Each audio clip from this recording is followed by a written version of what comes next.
blue sparks showered the corridor like fireworks in a pressure cooker. Elena Vasquez did not flinch as the blast door groaned under the thermal bloom of a heavy plasma cutter. The air smelled of ozone and ionized metal, a sharp scent that burned the nostrils and spiked the adrenaline flooding her system. She gripped the modified industrial laser in hands that remained steady despite the chaos. Beside her, 3 distinct shapes moved with liquid grace, their 6 limbs gripping the deck plates with predatory assurance. They were young, barely out of the nursery stage, but their instincts were already sharpening into lethal points. It was hard to believe that only 12 weeks prior, these lethal forms were shivering balls of fur she had to coax out of a crate with warm protein mash and a lullaby.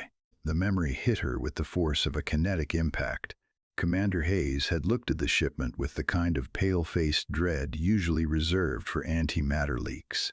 The Zelhari were the terrors of the Galactic Council, an apex predator species that even the most hardened Marines avoided. But when Elena looked into the crate, she didn't see monsters. She saw orphans. That peculiar brand of human ingenuity kicked in, the kind that looks at a biological killing machine and decides it just needs a hug and a consistent sleep schedule. She had defied protocol, ignored the nervous whispers of the station crew, and integrated them, not as specimens, but as family.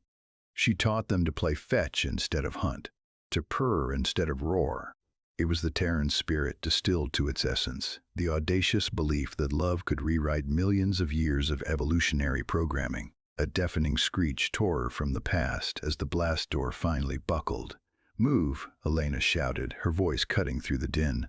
The cubs didn't hesitate. Thrak, the largest, took point, his silver-tipped fur bristling as he checked the intersection. Zara and Kes flanked Elena, moving in a defensive formation that no textbook on Zelhari biology could explain. It was an unbreakable bond forged in shared meals and quiet evenings, now tested in the crucible of combat.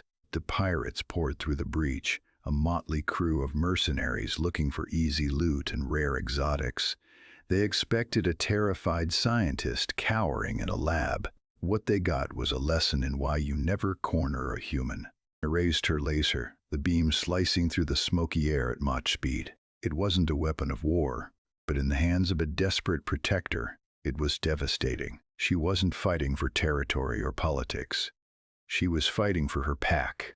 The pirates returned fire, their energy bolts scorching the walls, turning the pristine white corridor into a battlefield of charred metal and flashing lights.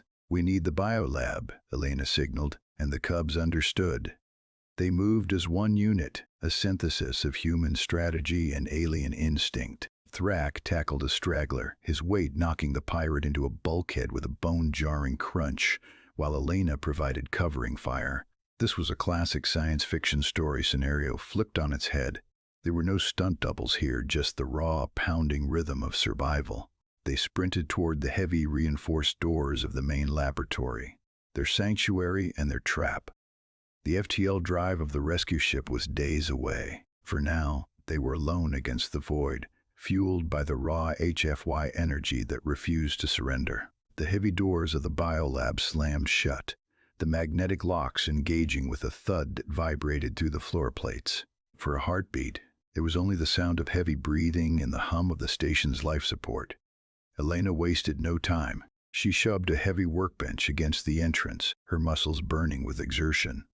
Thrak, Zara, and Kes immediately joined her, their six-limbed strength adding mass to the barricade. This was the unbreakable bond in action, a seamless cooperation that defied every law of nature the Galactic Council held dear. But the reprieve was short-lived. A concussive blast rocked the room, bowing the steel doors inward. The pirates had brought up heavy ordnance. Elena checked her laser charge. Red lights blinked a warning. She had moments, not minutes. She looked at the cubs, then at the reinforced shelter in the corner of the lab, a titanium-lined vault designed for volatile samples. It was strong enough to survive a hull breach. It was strong enough to survive what she was about to do. "Get in," Elena commanded, pointing to the vault. The cubs hesitated, their yellow eyes wide. They sensed the shift in the air, the electric tension of a decision made. Elena didn't plead. She projected the fierce authority of a pack leader. They obeyed, scrambling into the safety of the vault. As the heavy door clicked shut, sealing them away from the coming firestorm, Elena turned back to the entrance. The pirate breach was imminent. The metal glowed cherry red, a thermal bloom spreading like a bruise. She looked up. The biolab was situated directly beneath the station's primary structural spine. The main doors exploded inward. Smoke and laser fire filled the room. Elena didn't aim for the pirates. With a shout that channeled the raw essence of humanity, she turned her weapon upward. She bypassed the safeties and poured the remaining energy into the main support beam. It was a move of pure human ingenuity, a tactical suicide run that no algorithm could predict. The beam sheared. Gravity took over. The ceiling groaned, a sound like a dying star, and then the entire upper deck came down with the force of a kinetic impact. The crash registered on sensors 3 sectors away. When the rescue fleet arrived, they didn't just bring patrol ships. They brought the Zelhari High Guard. A massive dreadnought dropped out of FTL Drive, its hull bristling with precursor tech weaponry. The pirates who hadn't been crushed were scrambling to flee, but they were interceptors against a hurricane. The Zelhari boarding party moved through the station with terrifying speed, tearing through debris until they reached the biolab. The silence was heavy, but it wasn't empty. Pack leader Theron kicked aside a twisted girder. He expected to find corpses. Instead, he found the titanium vault, dented but intact. The door hissed open. 3 cubs stumbled out, covered in dust but alive. They didn't run to their own kind. They ran to the rubble where Elena had stood, letting out a synchronized howl that raised the hair on Theron's neck. It was a sound of mourning, but also of defiance. Theron looked at the destruction, calculating the trajectory of the collapse. He realized the human female hadn't just fought. She had brought the sky down to save his kin. The story of the apex predator saving the prey was inverted. The prey had become the guardian. This singular act of Terran spirit sent shockwaves through the galaxy faster than any subspace transmission. The Zelhari didn't just offer gratitude, they offered a blood oath alliance. The image of the 3 cubs standing vigil over the ruins of the biolab became the icon of a new age. Humanity had proven they possessed a ferocity that matched the darkest void, not for conquest, but for love. The paradigm shifted overnight. 2 species, once divided by fear, now stood back to back against the stars. The legend of Elena Vasquez didn't end in the rubble. It began there, echoing forever in the history of a united frontier. This isn't just cute animals. It is the biological absurdity of a prey species, human, adopting an apex predator, Zelhari.